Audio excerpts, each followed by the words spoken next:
Today on Be Inspired, we sit down with Michelle Ashby, founder and CEO of Tipping Point Communications. Ashby has been in the media industry for 25 plus years and has developed incredible capabilities in the media business. You will be inspired. Celebrating leaders in Rochester's unique and vibrant business community, we'll meet entrepreneurs whose passion and perseverance have helped push through life's challenges. Join us as we share their stories and journeys to success. It's time to be inspired. Michelle, thank you very much for being in our program, Be Inspired. Let's start to know who is Michelle Ashby. Well, that's a big question. I am a mom of two boys, 8 and 13.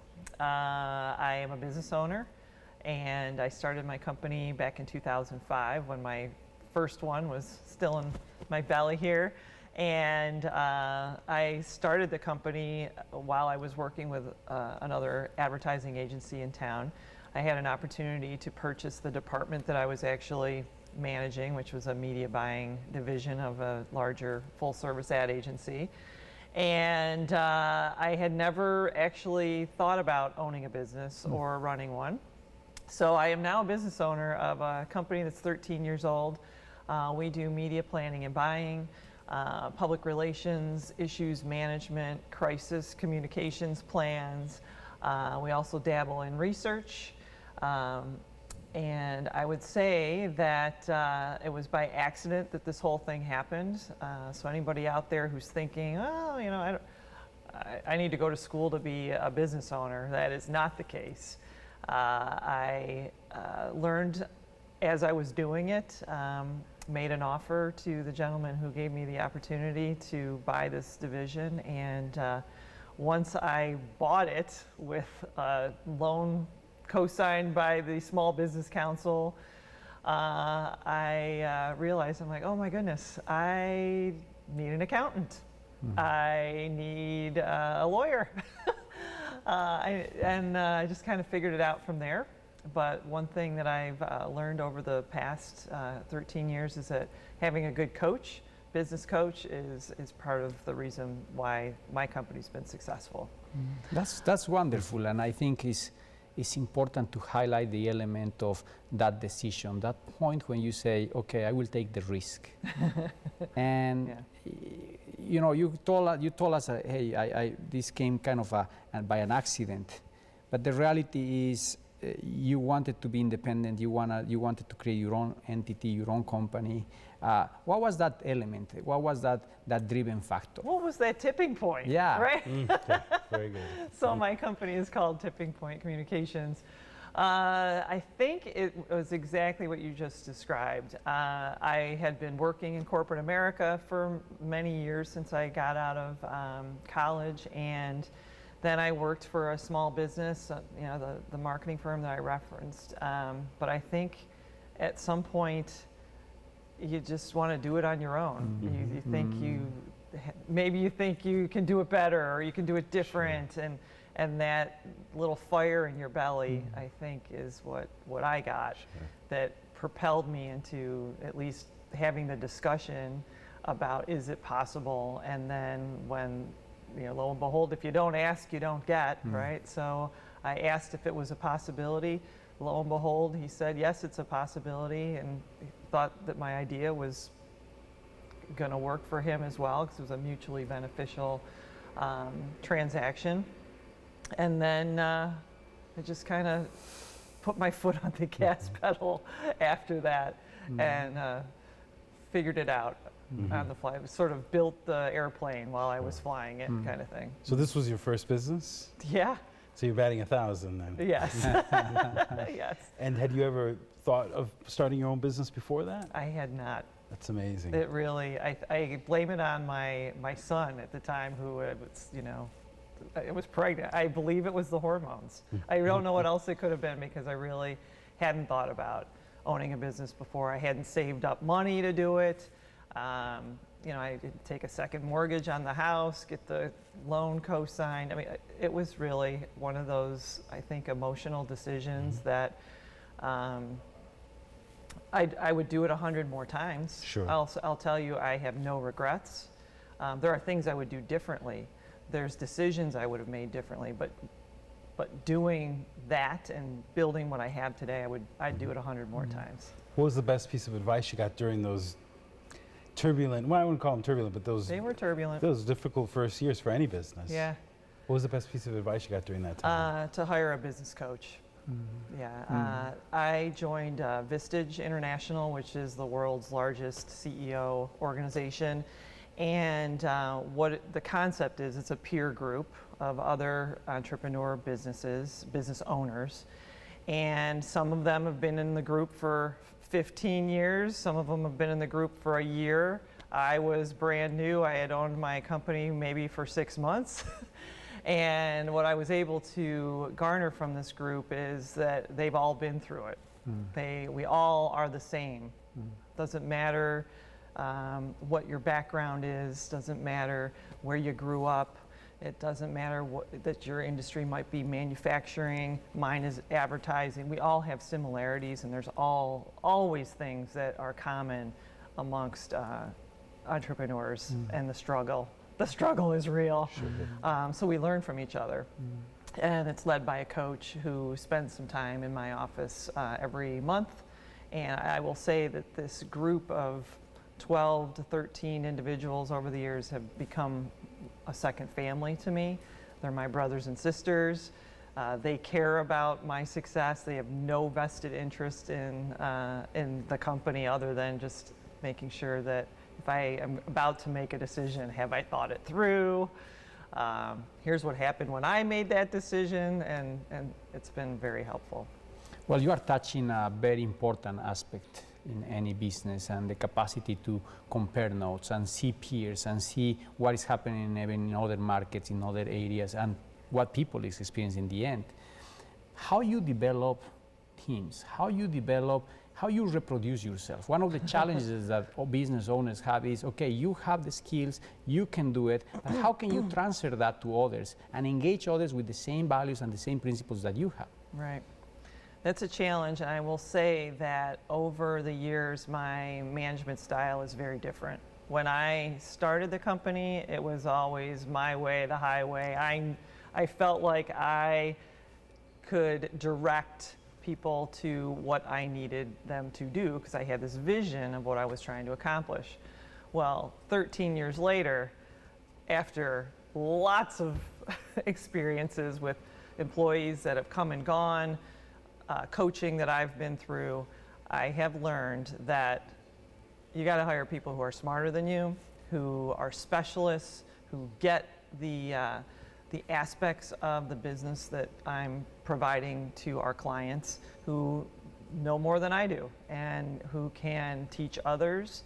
And if I can empower them, if I can listen, ask questions, and give them the latitude to make their own decisions, I find that they build their own teams.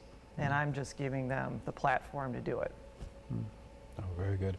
Now, that took a lot of energy, a monumental amount of energy to get this business off the ground. What are you passionate about? My passion is growing things, whether it's growing my family or growing my team. What we come to do every day at the office is growing businesses. So when I was thinking about some of the questions that you've asked other organizations who've been a part of this show, I had to really think about it. I really think it's this idea of growing. I really like to help people grow, whatever their passion is. And you know, it's growing business through leads maybe. So it might be growing leads for your campaign, or it might be growing your awareness level in Rochester, Buffalo, Boston, Florida. It's all about growing and growing my mind, right? Well, that's wonderful. But with growth comes pain and change. Yeah. And what change is for you? Because change management is one of the most difficult things that we face in any type of business. How you deal with change, and what's your recommendation to the audience about change? I think that I'm a perpetual work in progress. So to me, my mentality is I'm always changing. I hope I'm always evolving. I think it's tough on some employees who come to Tipping Point because it is always changing. Part of the industry that we're in is all about the change. It's changing media consumption. It's changing media channels. You know, we have Spotify and Pandora, we have El Poder, we have Netflix, Hulu. I mean, all of this stuff is changing every single day. So in my culture at the office, we look for people who are not adverse to change. This would not be an industry that I would recommend anybody get into if you have any issues with change. But in terms of the audience watching, I think that it's the degree of change and understanding yourself well enough to know, am I risk adverse 10 or am I risk adverse on a 1, and understanding where you fall on that scale, and then finding the right industry for you based on the amount of change in that industry. And we'll be back with more from Michelle after these messages.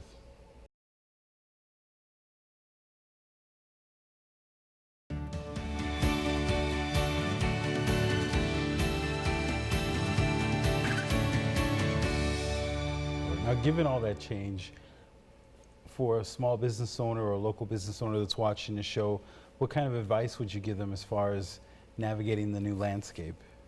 Which landscape is that? Good point. Good point. There's so many. Oh, there are. But if you're trying to promote your local business. Oh, okay. Well, it depends on what the objective is, right? So when I first started the business, it was all about building awareness. Building awareness. And then 3 years into it, it was all about building traffic to websites. Wow, websites were a thing. And that evolution to what is the business objective. So a lot of what we're doing now is we're trying to outsmart, not outspend our clients' competition, right? So we all have limited budgets. So how can you spend your dollar most efficiently with the greatest return on investment? And a lot of it is, it's not sexy, it's about driving leads. It's driving leads through the consideration set, from the awareness cycle to the consideration cycle to the decision cycle, and what types of media do you need along that funnel, and converting them into business for the clients. It's prescriptive a lot of times. It's sometimes the advertising messages aren't that creative or clever, but if they're effective and they move people through that funnel, then we've got a good recipe there that we can repeat over and over for that client until we have to change it again because something new comes up. Or Yeah, there's a new Michelle, opportunity. I love what you're saying, because I see a lot of people putting a lot of money in this wow advertising or in this wow app, and they just invested and invested, but they really didn't understand what was the audience and what they want to accomplish. Right. How you help them to identify those targets? What are the tools that you are using to really be more effective? Yeah, so when I mentioned research earlier, we conduct research at Tipping Point. It's a very small segment of our business, but the larger part of the business is the research tools that we subscribe to. On the local market basis, we can, oftentimes our clients don't have ginormous research budgets, so we are able to use third-party research to dial into what are the consumer segments within the geography that they're interested in reaching. And then we have to figure out what is that person's likes, what do they watch, what do they listen to, where do they go on the weekends, what are they shopping for, have they already bought a car, are they not even in the market for a car, did they just have a baby, do they need to buy diapers, are they going to need a new house soon? So we need to understand where the consumer is in their buying cycle, and then build personas around that. So we create these little stories about the type of person that we're trying to reach, and there's usually 4 or 5 different personas, and then we put a media plan around each one of those because they're very different. You can't just blast it out there and expect that that message is going to appeal to all 5 of those personas. Oh, very good. And so if you were to give advice, once again, because it's such an interesting topic, and I know a lot of the folks that watch the show, some of their greatest anxiety is around social media. Right. Yeah. So we talked about that, identifying the audience and using some paid ways to promote their business. What advice do you give to folks around social media who have a business? Well, if you have a business, you've got to get on social media. It's the most inexpensive, easy to conduct on your own. You don't need a marketing firm for that unless you have some really complex target audience and some really aggressive goals. Then you might want to think about outsourcing it. But if you're a local retailer and you've got a sandwich shop, you have got to be on Facebook and Instagram and YouTube, and maybe if you're a tile store, on Pinterest or things like that. Just using those tools and putting a few bucks behind it. I mean, you can run a really effective Facebook campaign for $100, and you have to do it because these are publicly traded companies who are running these platforms that everybody's on, but they've changed the algorithm to only let about 10% or less of the people who like your page or follow you will actually see your organic posts. So you have to put some bucks behind it. That's how they're making all their money. So if you put some bucks behind it and you start boosting your posts and paying for views or paying for conversions, you are going to get results because right now that's what's hot and what's working. Now, ask me in 5 years, it'll be something totally different, but right now that's what it is. And this links to what, when you were explaining this, is 2 things. One, how you see Rochester today. You work a lot in this region, in this area. What's the business environment that you are seeing? And the second element is, what's the future? What do you think? Of course, no one has a magic ball, but how do you see that? What do I think about Rochester business environment? Business environment. I think that the Rochester business environment is extremely collaborative and entrepreneurial and innovative. I see little businesses popping up all over the place that are just great ideas. And I think it's, a lot of what's out in the media today about all these different niche programs and cupcake shops and things like that. I love the fact that people are embracing their personal passion and figuring out how to get it in front of that niche audience that has the same passion or interest. I mean, look at the craft breweries. I mean, it's crazy. The Finger Lakes is a gorgeous, gorgeous tapestry of wonderful wines, great breweries, dairy farms. You can get great cheese. It's like all these little tiny businesses making this area, this region, succeed. I'm hoping that this trend continues and that we just all start enjoying each other's passions. I think that's really what's fueling this economy. Big business is important, but I think the local businesses are what's adding the special sauce to what makes Rochester special. Now, speaking of the word community, why do you feel it's important to give back to the community? I have been extremely fortunate in having built a successful business. I have not been able to do it on my own. I've done it through friends, family, board members, people who took an interest in seeing me succeed, taken a chance on me by giving me their business to work on. If it wasn't for what people did for me to help lift me up, I wouldn't be here. I'm not any more brilliant than anybody else out there. I just worked hard and really tried, and I think connected with people on a level that they knew that I was going to do the best job I could do, and my people would do the same.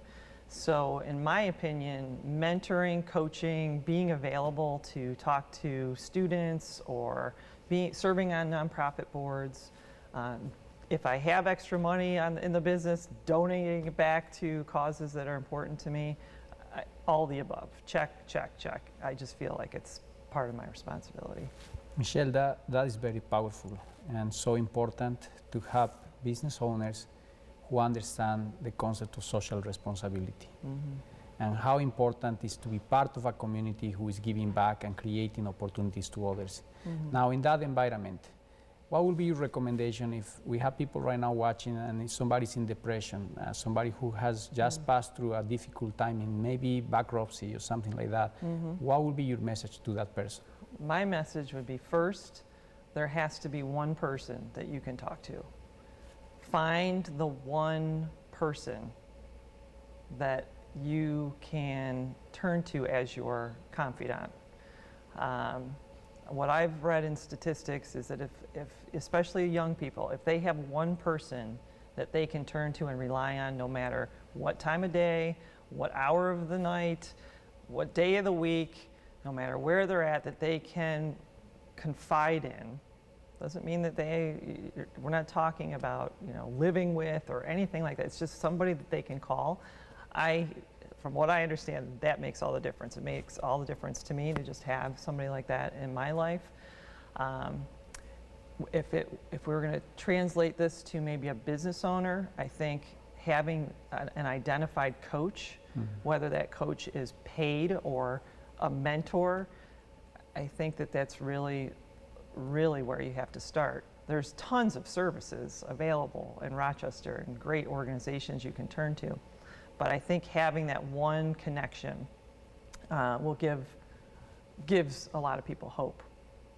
Michelle, we have been inspired. Thank you very much I hope for this interview, and I'm sure that we will have you in the next program. Thank you very much. Thank you so much.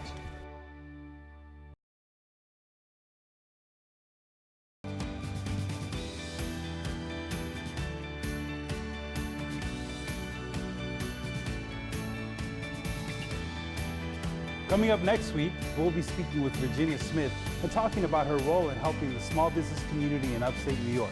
To watch today's episode and the complete interviews of our guests, go to rochesterfirst.com/be-inspired. For more great talk with Rochester's entrepreneurs, listen to Poder 97.1, Saturdays at 9 a.m. For Mauricio Riveros, I'm Julio Sáenz. We'll see you next week on Be Inspired.